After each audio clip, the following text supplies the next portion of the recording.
Welcome back to the Lift Free and Diet Hard podcast. I'm your host, Andrew Coates. Join me along with industry leaders and friends on a quest to get more people through the gym door and eating and living healthier. Join me where evidence meets empathy while rejecting fitness industry fads and extremism. Let's begin. Dr. Brandon Parker, my friend. I was recently a guest on your podcast, as you reached out, and I was blown away with how good-natured, genial, and just radiantly positive your energy is. So I had to get you on mine after my little hiatus. So you are a doctor of chiropractic, you are a strength coach, the host of the Revival Method podcast, and just a lot of what I think is great about our industry. So welcome to the show. I appreciate you, man. Honestly, I say this, I've been saying this often because of you. I've actually been on other podcasts as well, but it's finally nice to be the bride and not the bridesmaid, right? You're always interviewing people, and to be on the other side, it feels nice, you know? And I've done both sides so much that I love it. So my cat Ozzy has made an appearance. So for the Spotify people who actually get to see a video of this now, Ozzy was just across the screen. Okay, this is something that I've been interested in a ton. I've done presentations on it. It's popping up more and more in the industry. Exercise and injury risk. Okay, a few things. One, and you can take it wherever you want. How safe is strength training? How dangerous is not strength training? And I like the idea of movement optimism. Let's talk about what movement optimism is. Yeah. So with movement optimism, it's the idea that your body is going to be strengthened and protected by resistance training, and you can access any range of motion as long as your body is prepared for it. Most people growing up in the culture of, at least I can speak for America, but I think it's worldwide, where we were told that don't let the knees pass the toes, don't bend the lower spine, don't do XYZ because you'll end up with some type of fear-mongering injury that you can't correct. So I love to bring up the fact that when people say don't let the knees go past the toes, that very same research that they're citing says, okay, the second you don't let those knees go past your toes, there's going to be 3 times the pressure that's going to be on your lower back. So what are we saying here, right? But the idea here is if we can strengthen the body and prepare it for everyday forces and a little bit past that, we're going to have a protective barrier of strength. Therefore, we're not going to experience an injury or at least drop the chances of it ever occurring. What about rounding? You alluded to it, rounding your back while deadlifting, picking things up. This is a nuanced topic we have a lot of traditional fear around. So do you want to explain the nuance there? Yeah. So I see it from 2 different perspectives. So I did dabble in powerlifting for a little bit of time. And then also as a strength and conditioning coach, we would decide whether or not we were going to use the deadlift. Now, I view deadlift and deadlifting as just a tool to produce power, or it's literally a sports related outcome. And it depends on who we're working with. And when it comes to rounding your lower back as a power lifter, it could be an effective strategy that you can use to get more points or more pounds on the bar so you can excel further into your career path or your sports related career path. But as for the Gen Pop, you can also round your lower back. You also can build your spine to be super resilient in that forward flex position. But then you ask yourself, is there a necessity to it? Right? I kind of find myself in a little bit of the middle ground there where it's like, I don't want you to be fearful to round your lower back because even if you try to keep a quote unquote neutral spine, you are going to round your back to a certain extent. But it doesn't also mean that we have to turn every type of lift into a Jefferson curl, because what is the point of us deadlifting to begin with, right? So when it comes to rounding your spine, it's more so, why are you doing it? There shouldn't be any fear around it, but more so the question, is my body prepared for the thing that I'm about to do? There's so much there. Let's start with this. So you and I both have cats. Ozzy's literally climbing around here. I use him as a metaphor. He's 15 pounds. I want to be able to bend down to the ground without fear I could get hurt, having to think, pause, brace. Now, there's a lot of like false dichotomies in this whole argument. Like if you are going to be lifting in a rounded back position for a heavy deadlift, one, an experienced lifter who has developed the tissue tolerance, has the skill, is probably rounded at the thoracic, reasonably neutral lumbar spine, and they're actually maintaining their spinal position through the lift. I'm going to come back to that. That's big. Okay. So they are going to want to brace, a lot of core bracing. But to pick up my cat, because they're quick buggers, right? I don't want to have to like 3, 4 seconds set up, make sure my feet are right. He's gone by that point. So it's like I'm gonna bend down, scoop him up, round it back. I should have the tissue tolerance to be able to do that in my everyday life, or bend over and pick up a bloody spoon or a pencil or something I've dropped on the floor. Okay. But when we're approaching relatively heavy things, it's still valuable to potentially have that skill if, as you pointed out, competition deadlifting, getting into a slightly rounded position but braced position actually gives you a competitive advantage. But most of everyday life is not competition deadlifting. Yeah, yeah. I'm so glad you went down that route because in my line of work, I almost have to remove the idea that you must brace in everyday life, right? Because when somebody becomes injured, they're going to almost self-correct too much, where they're going to think to themselves, if I bend my spine, I'm going to injure myself in a way that I can't recover from. So a lot of my rehabilitation approach is trying to remove that crutch. Because if you sit there in a brace spine 24/7, it kind of goes back to what we were saying is like you're going to see a regression where your body isn't no longer prepared for that forward flex position because you removed it from your life completely. So when you're not thinking about it and you end up not bracing in that one split second, your injury risk will be much higher. That's why we should actually take the time and train these ranges of motion and also remove any type of inherent fear because we know that fear in itself can create a pain pattern as well. So, a few different directions I want to take this. Let's go back to the original thing about how safe training is. So, usually there's a bunch of research on this, and the injury rates of within any sort of physical activity are usually represented in about injury rate per 1,000 hours. And strength training comes in consistently in that 2 to 4 injuries per 1,000 hour. We see that powerlifting, uh, CrossFit, even, right? And for CrossFit's reputation, the injury rates are comparatively low. They get higher in the competitive end, the Yep. recreational, not so much. And running is still safe, but running injury rates are quite a bit higher. Sports injury rates are quite a bit higher. So strength training is actually one of the safest things. So Yes. how important is it to actually be resilient and lessen the likelihood of injury risk in your everyday life? I think it's massive. It's massively important. I'm pretty, like I said, I try to stay middle of the ground when I make statements, but there's one non-negotiable thing that I tell everybody is you should be experiencing or participating in any type of resistance training. You have to. At the end of the day, as we age, we're going to see hormonal shifts, which means we're going to be losing muscle mass, which means our total capacity of being strong is going to be naturally lower. Therefore, the daily stresses that are being placing on our body will be much higher in comparison to where we currently are. Therefore, making us more injury prone. So, if you are consistently strength training, that means you are creating an environment where your body is more resilient to stresses, therefore not getting injured. So, if I had to pick something for everybody to do, it would have to be some type of resistance training, but it doesn't have to be pigeonholed into weight training. I just prefer it. It's easier to manage it objectively, saying, am I getting stronger? Yes, I just added more reps, weight, or range of motion to the bar. But I can also be a little bit more lenient and say, if you prefer bands, fine, do bands, right? If you want to do calisthenics, great, do calisthenics.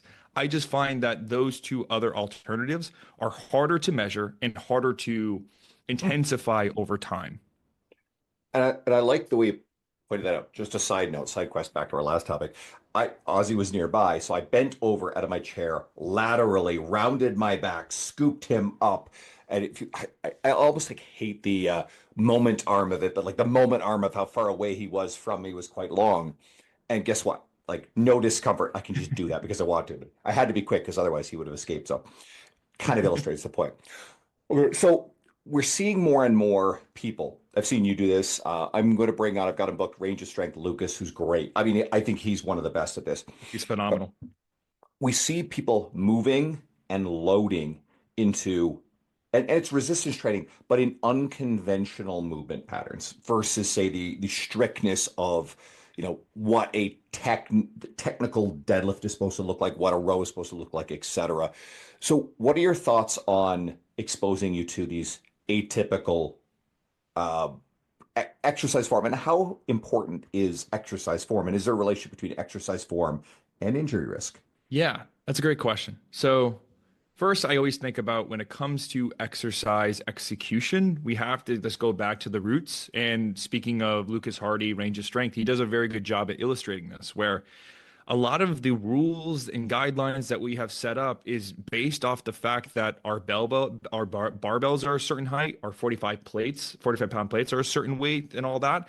And these weird arbitrary standards that we have created is the reason why we have these rules around it. Now, if somebody were to say, okay, these 45-pound plates are no longer, let's just say 2 feet in diameter. Now it's 5 feet in diameter. Now our complete approach to exercise has changed. And because we had to make that understanding, then we actually had to ask ourselves, why do we have rules in the first place? And I think some of it's misguided. I think some of the rules that were made were just false correlations of, well, you bent your spine, therefore that's why you're injured. But when it comes to the actual rules around it, I just ask myself a very simple question: is my body prepared for this? And if I don't have a way to say yes or no to that, then I'll probably down-regulate that exercise in a way that I feel confident. So, for example, the Jefferson curl. That's when you basically are touching your toes in a forward bent position, and you almost look like a fishing rod that's completely getting pulled on by a fish, right? Now, that is an uncharted territory for a lot of people, right? And it'd be very silly for somebody to add weight to the bar and try to do that motion if they never even touched their toes fluently to begin with. So asking yourself, am I prepared for this? And if there's a little bit of weariness, keep regressing until you are solid, like, I know I can do this. Then you can start to build proof. Then I think that, in a way, is going to allow you to train in a situation where injury risk is very low, but you're still regaining uncharted territory that you haven't had before. And when it comes to technique and injury risk, it comes down to what we just said earlier. The reason why we use technique is either to optimally place us in a position where we can move the most amount of weight, whether it be sports performance. When it comes to squatting, I mean, I have a certain technique that I use that it feels like I'm dispersing the stress evenly, because once again, that's what I'm trying to do. But if it comes down to a fact that I am trying to build a certain attribute, that is going to dictate my technique. Not and whatever technique I use, depending on whether or not I'm prepared for, is then going to dictate how much injury risk I have. I hope that makes sense. That makes a lot of sense. I'll sort of Okay. reframe the last little bit. Is I tend to think of technique as more about targeting appropriate muscles to build muscle strength. And you will also allude to, well, motor patterns, right? We're trying to move in space. So, Yeah. and why do we need to be able to move in space? Well, sometimes it's just training for those other things, for mental health, for metabolic health, et cetera. But some people are actually doing it for athleticism. And I don't Right. believe you have to mimic. In fact, this is sort of a debunked myth that you need to have sports specific training in a gym to mirror the movements on the field or on the ice or whatever have you. I think you're way better off just generally getting yourself pretty strong in a variety of movement patterns. And then if you have someone who does that stuff, then maybe closer to quote season, you can incorporate some stuff that mirrors a bit more, but you're probably also better off. Like, let's say I'm Canadian, right? So a lot of hockey up here. I don't tend to try to mirror skating motions when it comes to lower body activity, right? I don't try to make my lunges look like skating. People are going to get a lot of exposure to the movement positions of skating while they're actually playing hockey. But I just want someone to be strong, powerful. So if they can generate, if they have motor skill, if they can generate power, Yep. strength, then they're going to be faster. They're probably going to be more resilient to injury, which goes back to where we started. And their performance is just going to be better on the ice. But the actual skill of skating, I didn't grow up playing much hockey. I'm not going to be able to teach a high level. Like I've worked with junior hockey players. I can't teach them how to skate better than I've got a friend named Daryl Marchuk who's involved with. He's got the franchise for Perfect Skating. I think it's something to do. Came out of I think it's the Colorado Rocky, not Rockies baseball, Colorado Avalanche coach, skating coach, or someone involved with them who's worked with people like Nathan McKinnon.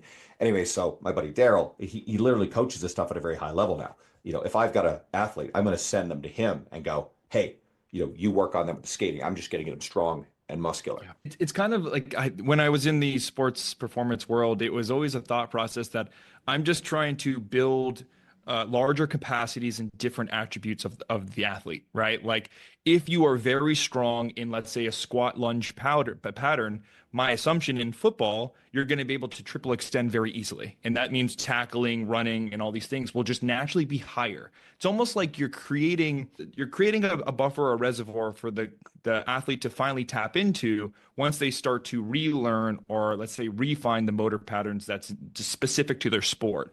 But if you sit there and you just say, okay, you are triple extending, therefore we're going to triple extend for the next 6 months, it's just you're going to get diminishing returns. I'd rather specifically try to build up tissue tolerance, so it's basically bodybuilding, right? And then try to take that new horsepower that we built or capacity that we just built and try to amplify it. And that means just like, hey, you put on 15 pounds of muscle. Let's just make sure that 15 pounds of muscle is going to be hardwired, ready to fire, specific to the sport.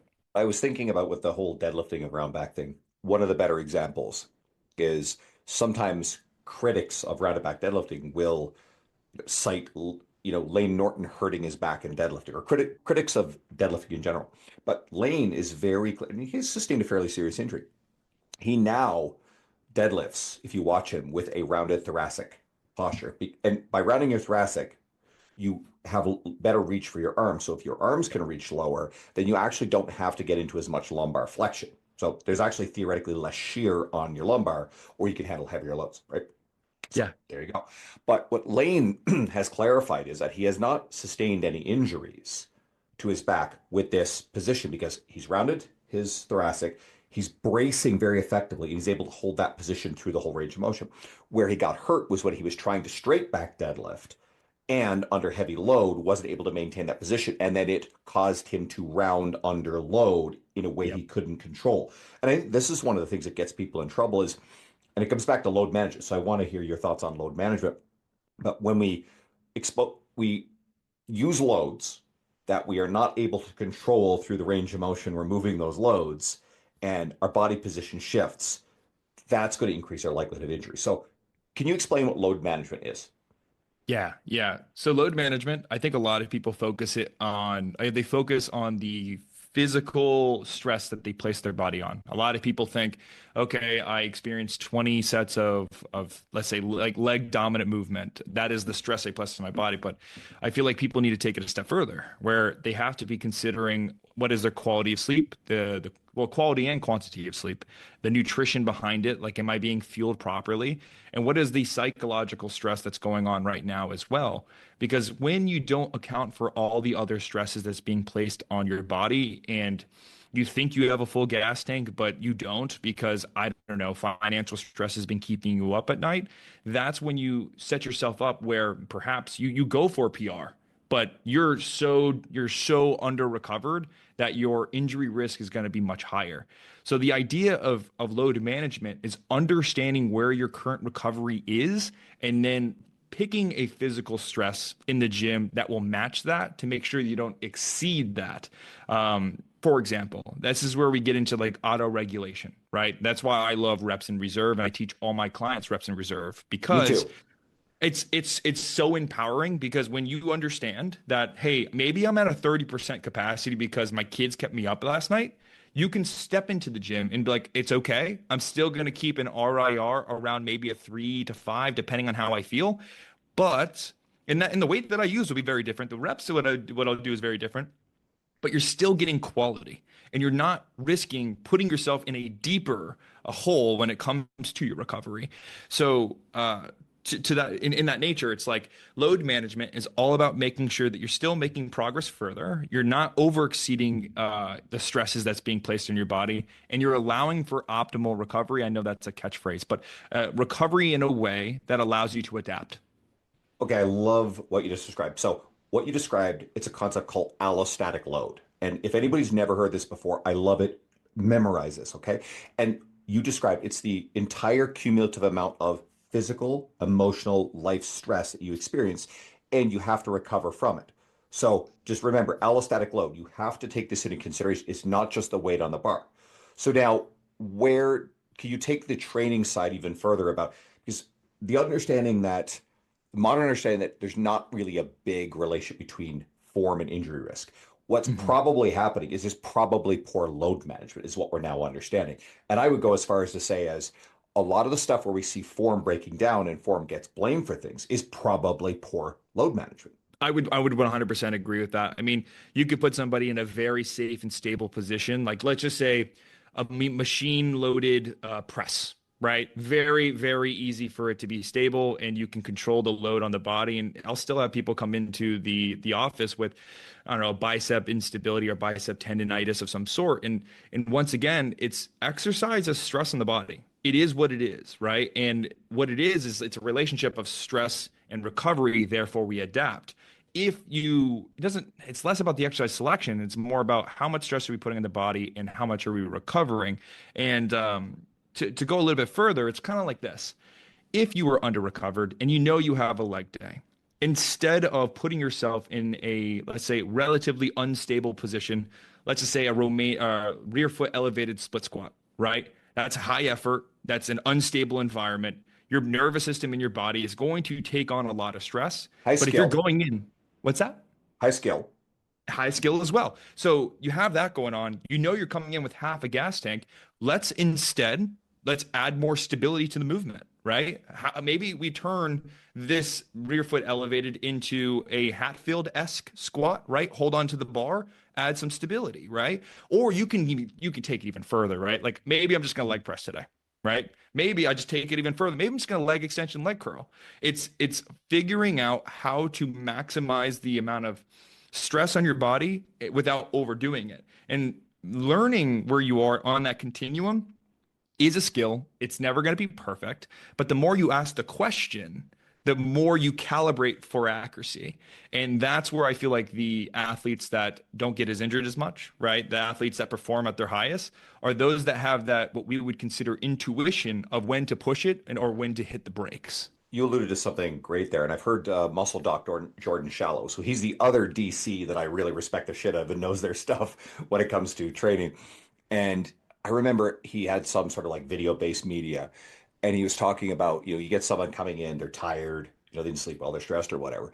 And instead of, having them just barbell squat, just stuff them in a leg press, like you said, and you could actually keep the intensity quite high with that stability. So he was advocating that you don't like go easy on them or have a light day. He was arguing against that. He's like, no, you choose your tools so you could actually safely and effectively give that person a tough workout, but you've created an environment where they're less likely to get hurt.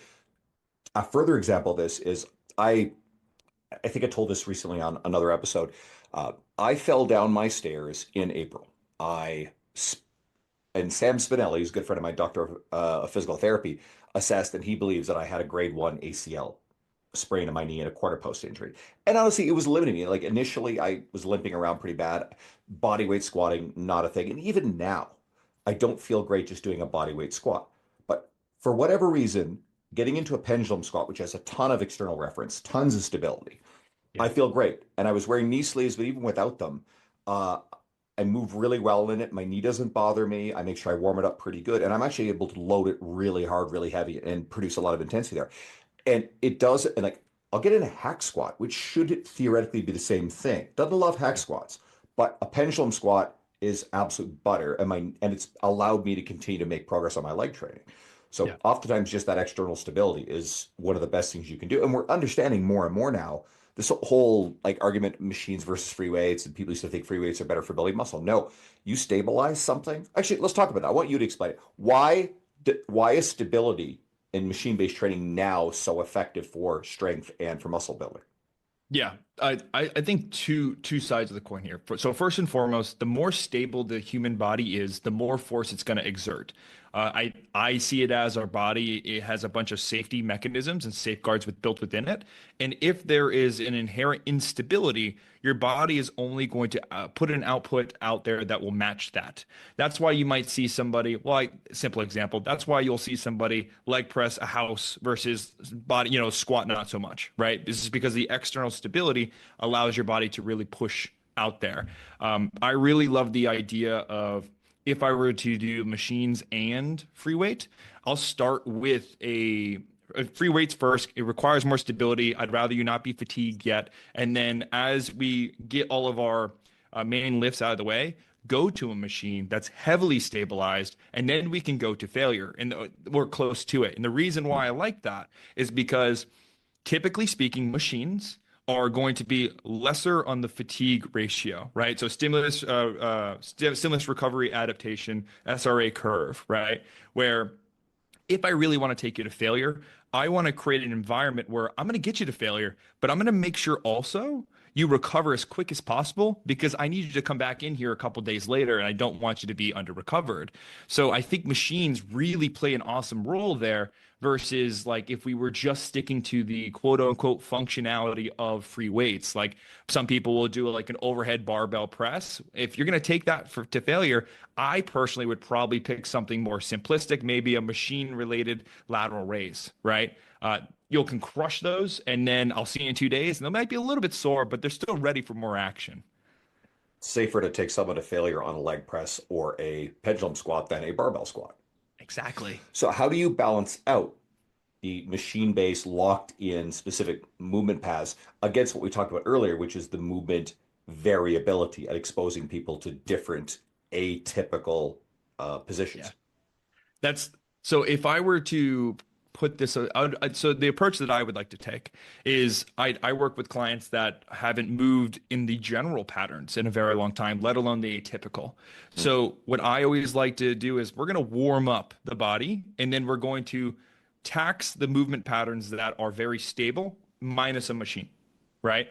I reserve machine training for twofold. One, safe failure, or two, training modification because of pain or things of that nature.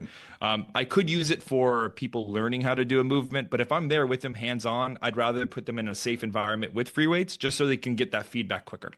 But usually, what I'll do is, of course, they'll do a general warm up, which is typically just the exercise we plan on doing, just at a lower rep or a lower weight, I should say. And then after we get a solid amount of stimulus, I would say around 2 to 3 working sets, where I feel like they got work, but not too much work. I know their body is warm. Now we can find a cousin of this exercise, something that's used, like that's close to it, that I know those areas are warm and ready to go. Their nervous system isn't going to send out any false flags of like, hey, what's going on? Let's go ahead and take this for a ride. So, for example, let's just say we did 2, 3 sets of deadlift. The body is prepared. The body is reasonably prepared for that forward flex position. All right. Now that we're stepping away from the heavy load deadlift, now we can start to explore maybe a little bit more rounded back approach, much lighter weight.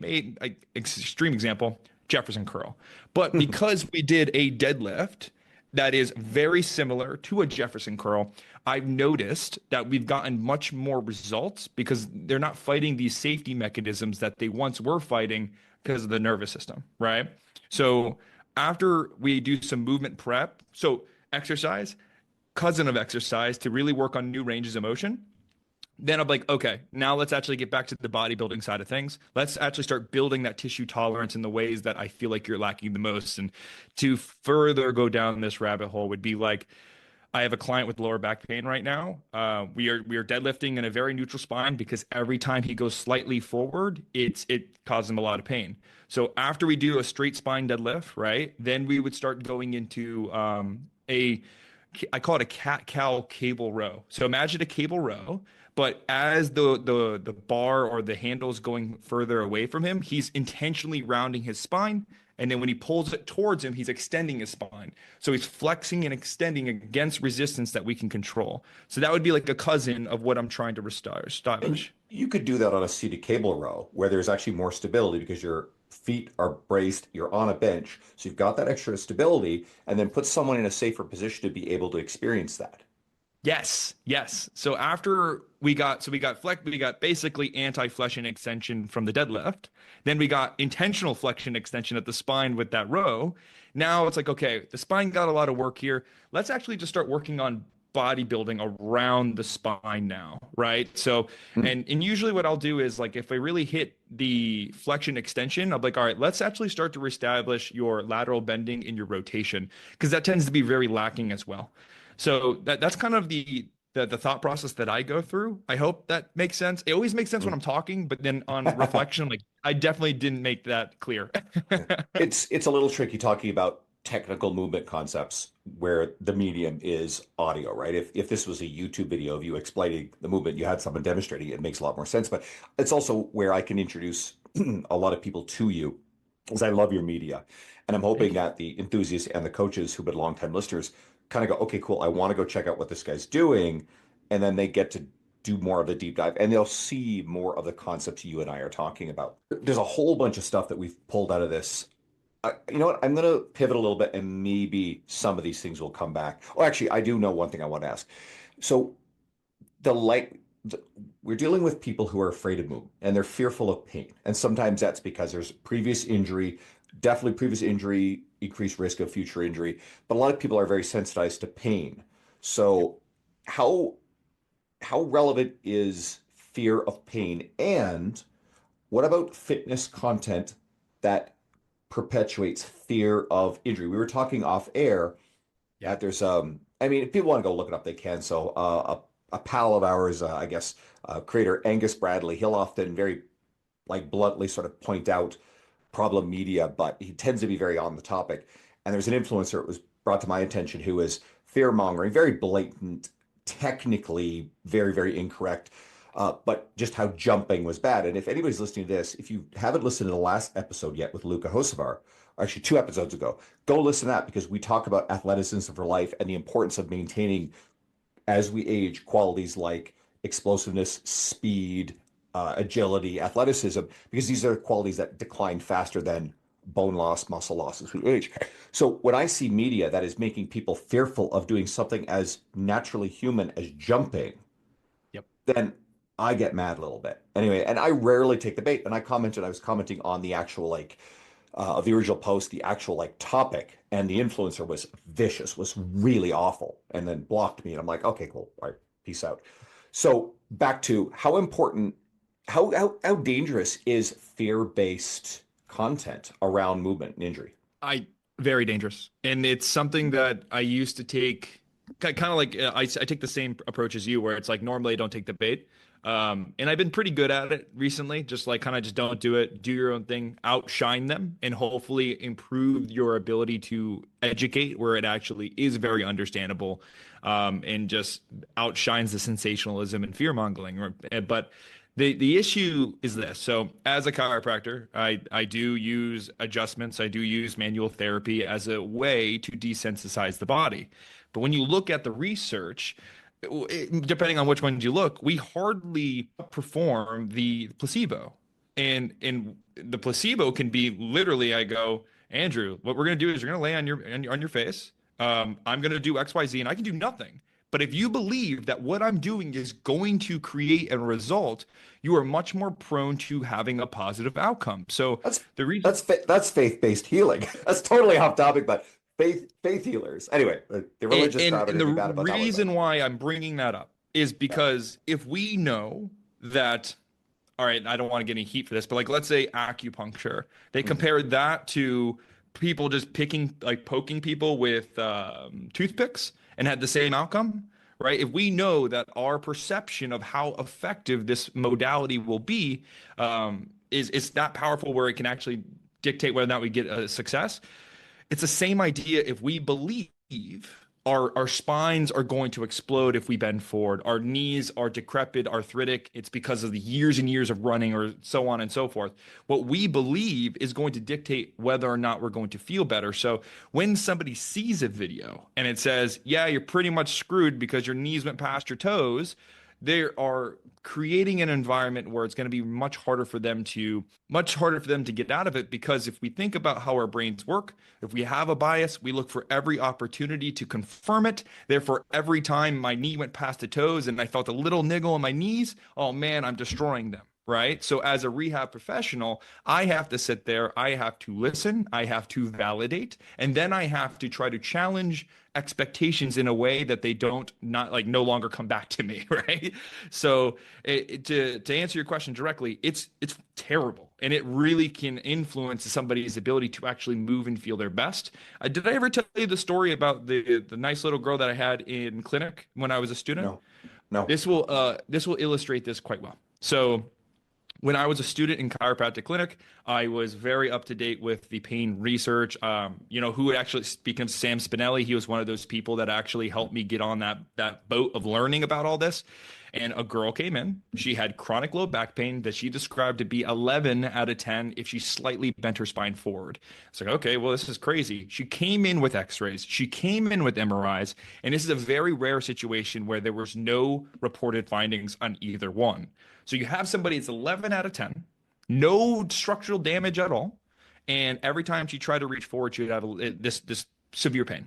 I would dig a little bit deeper. And what she was told by a medical doctor, not pointing fingers, that's who told her, is that her spine is fragile. And if she were to keep bending forward, her spinal disc will erode and she wouldn't have an ability to do the things that she would love to do in the future. So here I am asking her to try to bend forward when a medical doctor said, if you do that, you'll lose your ability to do things you love. So there was a lot of friction there.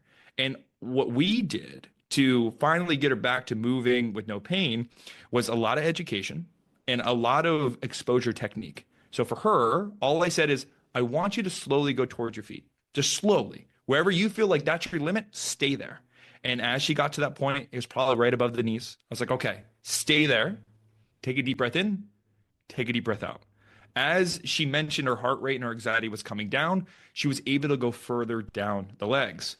Now, of course, this was an exposure technique that took a couple of visits, but when she finally was able to get down to her toes with the education that we're pairing with it, she no longer had pain. And that kind of just shows you how powerful our thought processes are around this type of stuff. So I'm sorry that's a roundabout way, a big, long-winded way of saying like this fear-mongering content is horrible for the general population, and it creates a massive puzzle for clinicians like myself to try to unravel. I think that story illustrates it perfectly. I mean, I think psychosomatic, and then I'm thinking, what the prodigy, this old electronic bed, psychosomatic addict insane. It's like a lyric from, if anybody gets that reference, great. I want you to message me on Instagram if you get that reference. If you don't, I'm very sorry that I bored you with that. Okay, little pivot, because I think that was, again, I've been using the word masterclass a lot with some of these episodes, and I really enjoyed these topics. So here's another one. You said this, quote, health is a requirement to be the best version of yourself. What does that mean? So if you look at any situation, and I guess health is an ambiguous term. So I think that us as human beings, we have a responsibility, right? And I could go down the rabbit hole, not the rabbit hole, I can go down the cliche and say that like your body is your temple, but it's true, right? Like our decisions now are going to dictate our life in the future. If you do not start taking care of yourself, even with the sheer basics, when you are 60, 70, 80 years old, you are going to be questioning why other people at the same age is able to play pickleball or go for hikes and not feel hindered by their body. And it's not the things that they're doing in that moment at 60, 70, or 80. It's what they were doing years and decades prior. And that sounds, some people are like, oh man, I don't know what to do. And that might create a sense of urgency. And I hope it does, because once again, a lot of the people that I work with are stuck.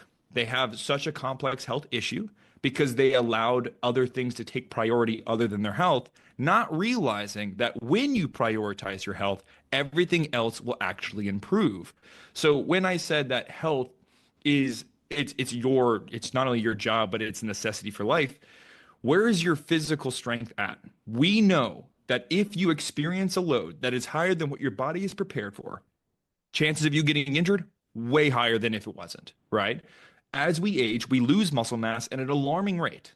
So if we know we're losing muscle mass, that means we're probably losing strength, which means you're already inherently more injury prone. And all it takes is 1 to 2 injuries, maybe 3 injuries, for you to basically be stuck. You have the people that break their hip and they say that they're more prone to dying at early death, is because that is such a hard rehabilitation journey, especially when that happens at an older age. So why aren't we building up leg mass? Why aren't we building our coordination and strength and balance at a younger age? So if we step and trip over our cats or dogs, we can catch ourselves, right? So that's why I say it's such a necessity, is because not only will it show later stages of life, but it actually can prevent you having a premature death. I hope that's not too morbid. No, it's actually very honest. Again, recent episode with Luca, we talked about this a little bit. for, again, the maintaining athleticism for life, but also we got into the risk of neurodegenerative disease. And I'll repeat what I said in that episode for the people who didn't, and I want you guys to go back to it. So if you have a fall and break injury, especially like 60 plus, if you break a femur or a hip, you will, if you don't die from that immediately, the statistics are that over the course of next year, death rates increase, morbidity increases. So one is you probably have lost the mobility and the everyday activity to be able to go out into the world and interact your normal life, which means major, massive downregulation of metabolic health promoting activity. So we see rapid decline in metabolic health and loss of a lot of the outlets, social outlets for mental health. So we see Yes. potential rapid decline of mental health. Those are two of the biggest problems at that age range. And if those things tank, you've got problems. And Luke and I also talked about the importance of developing, and you alluded to this, I just like categorizing as movement reserve, muscle Yep. reserve and movement reserve. So the greater your reserves are, the slower, and you're actively strength training to slow the pace of that decline, you have a lot more muscle and you have a lot more movement ability, which makes you more resilient against injury. And you're already more statistically less likely to develop a lot of lifestyle diseases, some types of cancers, certainly a lot lower likelihood of cardiorespiratory disease, lower likelihood of some neurodegenerative diseases, lower likelihood of diabetes, right? All generally true. But in a situation where you end up with something like uh, cancer or a neurodegenerative disease, you have greater muscle reserve that slows the rate of decline and the progression of those diseases, and it may give you years of quality of life. Okay, this is a 1000%. this is a big deal. Okay, It's huge. And I think that and I the fact that you mentioned the whole basically alienization of if you are injured and you can't get back to your social norms is massive. I've seen so many people this is kind of like this is the cycle that I try to prevent many people getting into. And I think that this is where a rehab clinician or even a coach can literally save somebody's life. Is you get somebody that's injured. The natural inclination is to do nothing, wait for the body to heal, and then go back to what you're doing before. But in that moment, or in those, let's say, 4 to 8 weeks, depending on the severity of the injury, when you're doing nothing, you are regressing. You're becoming weaker. So if you go back to your normal day-to-day exercise routine, back to load management, chances are you are going to exceed the load that your body is used to.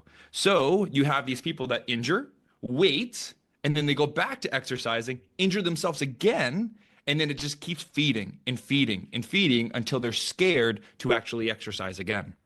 now let's actually take this further into the inactive, metabolically unhealthy general population, and especially the population that is so over fat.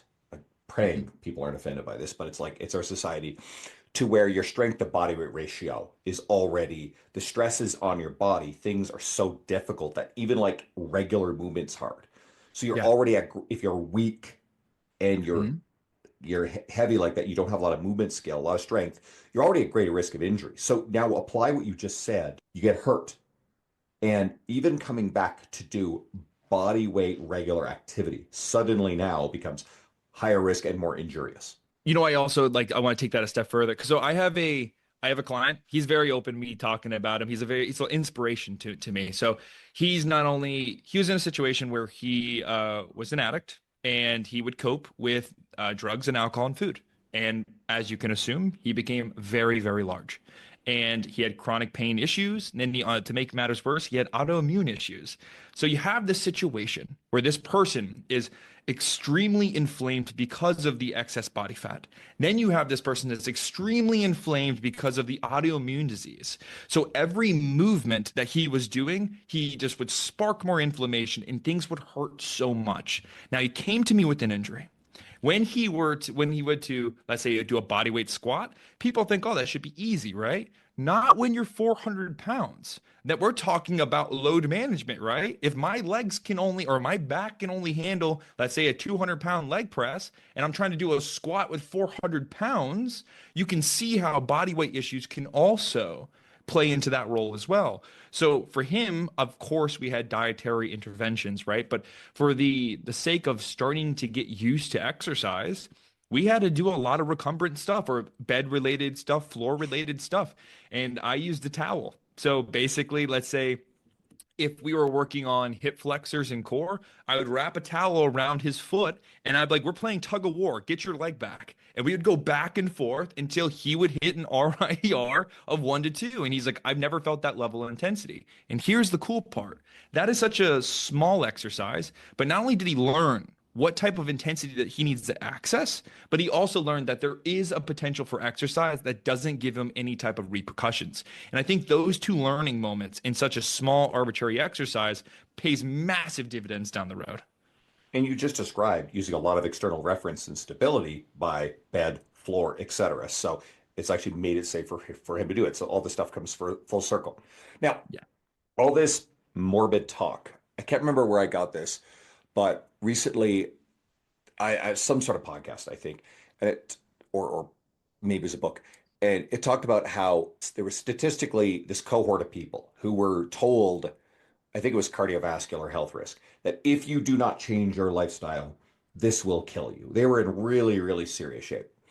And statistically, 6 out of 7 still couldn't change despite that. So all of our messaging there, statistically speaking, is it enough to make people change? So one of the things I like about your media, I at least want to touch on this, we'll leave with this as long as you have time, okay, Yeah. is motivation. You talk a lot about motivation, but not in this traditional, like, hey, try to like hype people up motivation.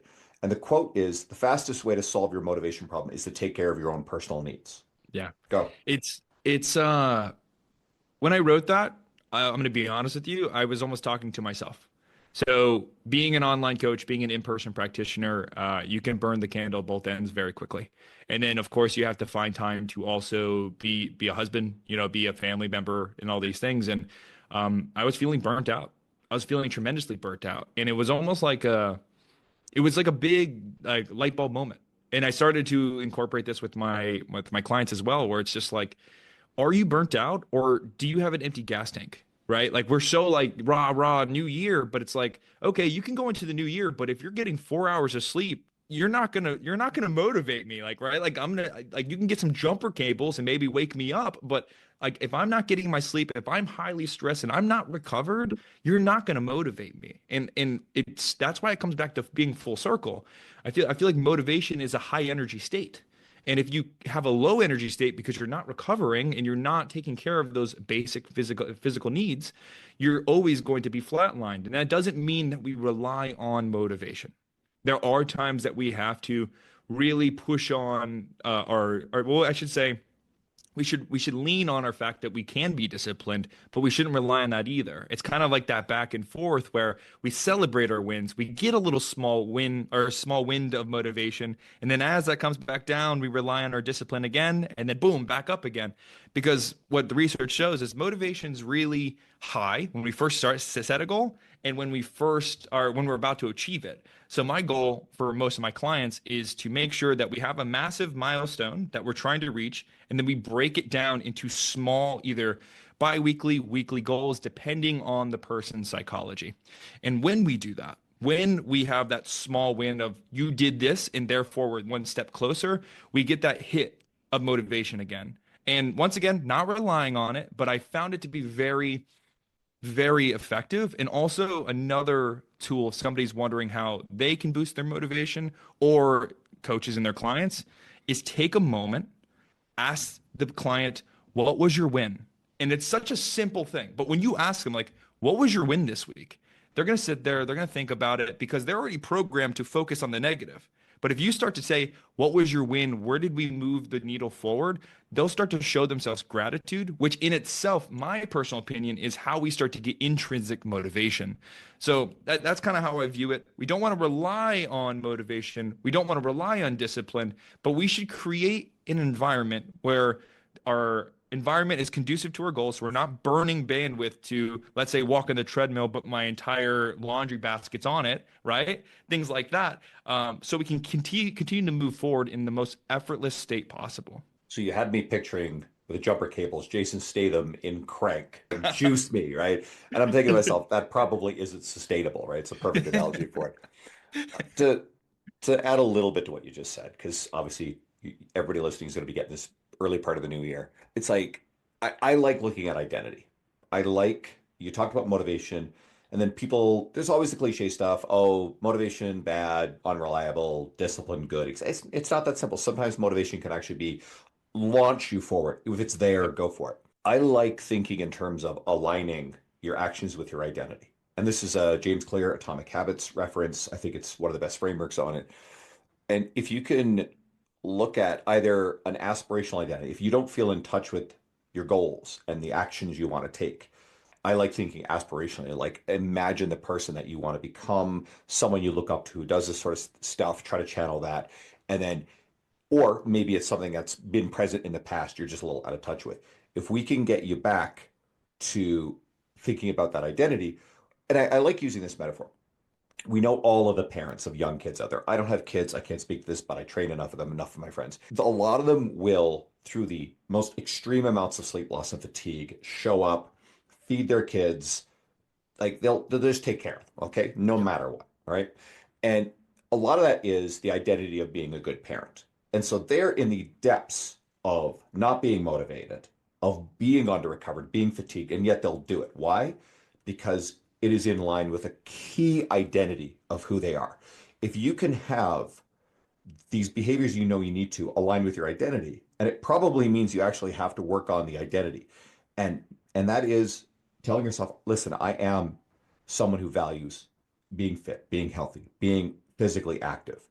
And all of a sudden, those things become the default setting, the non-negotiable. For years, when I used to work, at a commercial gym, now I come home the second half of my days and I'm here in my home and I will still go out to the gym. But for me, I would change and hit the gym floor because that was my default setting, right? I would go automatically to go work out, not go spend some time on the couch. And I actually have to talk myself into days off. I've gotten better at that balance now. I'm also older, right? Like I can't train 7 days a week at the same kind of intensity. I was a maniac before. But I realized that the thing that I default to is aligned with my identity. Right. So I want you guys to think about that. So we got to leave people with how to find you. Again, love your media. So I want people to go follow you and check out what you're doing. So your Instagram is at dr.brandon.parker. Traditional That is spellings. correct. Okay. All right. What other resources? Is there anything else you'd like to direct people to? Your podcast, anything?